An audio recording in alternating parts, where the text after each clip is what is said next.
Welcome to another episode of Did You Know, where we unravel the mysteries of everyday life and the world around us. I'm your host, Danny, and today we're diving into a topic that's literally on everyone's minds: memory. How does our brain store memories? It's a question that not only fascinates neuroscientists, but also has a profound impact on every single aspect of our lives. Imagine this. You're walking down the street, and you catch a whiff of freshly baked cookies. Suddenly, you're transported back to your grandmother's kitchen, reliving a childhood memory. How does your brain pull off this incredible time travel? It's all about the way we store memories. Our brain is like a supercomputer with an ever-expanding memory bank. When we experience something new, our brain encodes this information into a memory. This process involves a symphony of neurons firing across different parts of the brain, particularly the hippocampus, the brain's equivalent of a save button. But it's not just about storing these memories, it's about retrieving them too. Think of your brain as a vast library, and each memory is a book. Some of these books are on the top shelf, easily accessible and read frequently. These are your short-term memories, like what you had for breakfast this morning. Others are archived in the deep, often dusty corners of your mind, your long-term memories. These are the memories of your childhood, the name of your first pet, and that family vacation from years ago. And now let's bring this closer to home with a real-life example. Have you ever learned a musical instrument or a new language? Initially, every note or word feels challenging, but with practice, it becomes second nature. This is your brain converting short-term memories into long-term ones, a process known as consolidation. And it's not just about what we remember, but how we remember it. Our emotions play a pivotal role in memory storage. Emotional events tend to be remembered more vividly and for longer. This is why you might recall exactly where you were and what you were doing during significant life events. Understanding how our brains store memories is crucial. It helps us grasp how learning works, why we forget things, like where we put our keys, and even plays a role in addressing conditions like Alzheimer's disease. But hey, it's not all serious. Ever walked into a room and forgot why you went there? That's your brain way of saying, oops, I misplaced that memory. As we wrap up this part of our episode, remember, our brains are incredible memory keepers, constantly shaping our understanding of the world and ourselves. And speaking of memory, don't forget, we've got an exciting segment coming up next. We'll delve deeper into how our brains store memories, bust some common myths, and answer those burning questions you've been wondering about. That's coming next, so don't go anywhere. I'll be right back.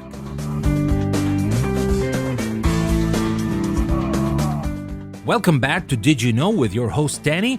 We're continuing our fascinating journey into understanding how our brains store memories. Let's dive right in.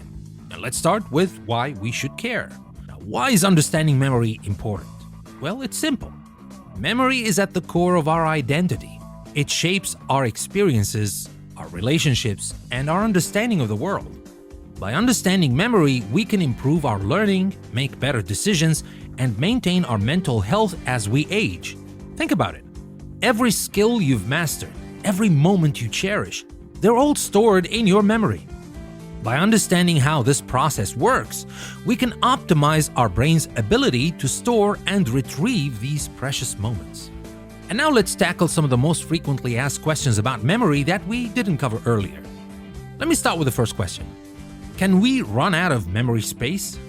Well, contrary to what you might think, our brains don't really run out of memory like a hard drive does. While it's true that some memories can become harder to recall, this isn't because there's no space left. It's more about how memories are indexed and retrieved. And your brain keeps prioritizing memories to stay as efficient as possible. And now let me move to another question. Do memory-boosting supplements work? Well, there's a lot of debate around this. While some supplements may have a positive impact on overall brain health, there's no conclusive evidence that any supplement can significantly boost memory in a healthy brain. The best recipe for a healthy memory is a balanced diet, regular exercise, and keeping your brain active.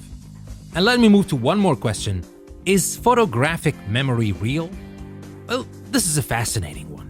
While some people can recall visual information in great detail, the idea of a photographic or eidetic memory, as seen in movies, is largely a myth.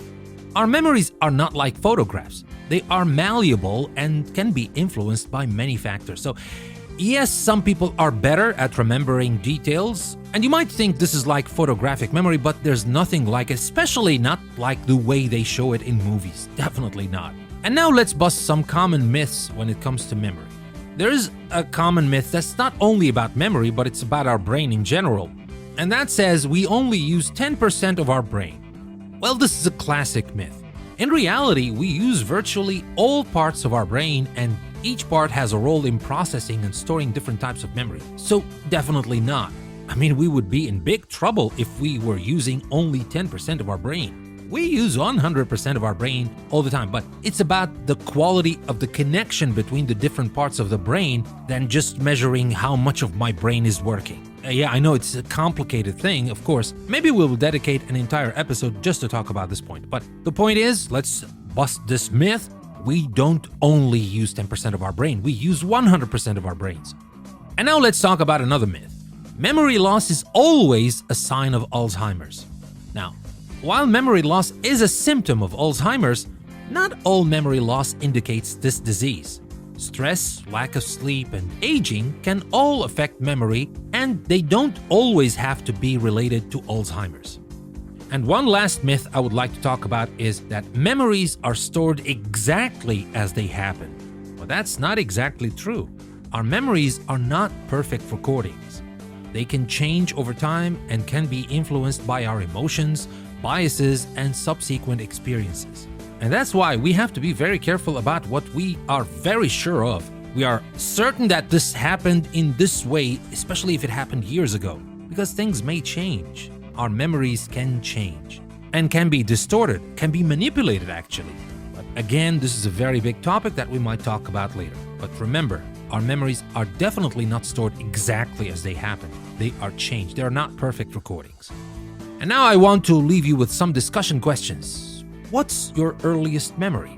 How do you think your emotions have shaped your memories? Do you think technology is affecting our memory skills? I'd love to hear your thoughts, so please share them in the comments section. And let's start a conversation about this. As we wrap up today's episode, I want to thank you all for tuning in. Remember, our memories make us who we are. They are the stories we tell ourselves about our past and guide us into our future. So take care of your brain, cherish your memories, and keep learning and exploring. If you enjoyed this episode, please follow and share this podcast. Your support means the world to us. And if you're feeling extra generous, consider supporting us on Patreon. Every little bit helps us bring more insightful content your way. Stay curious, stay connected, and remember, every day is an opportunity to create new memories. Until next time, this is Danny signing off from Did You Know? Keep making those unforgettable memories.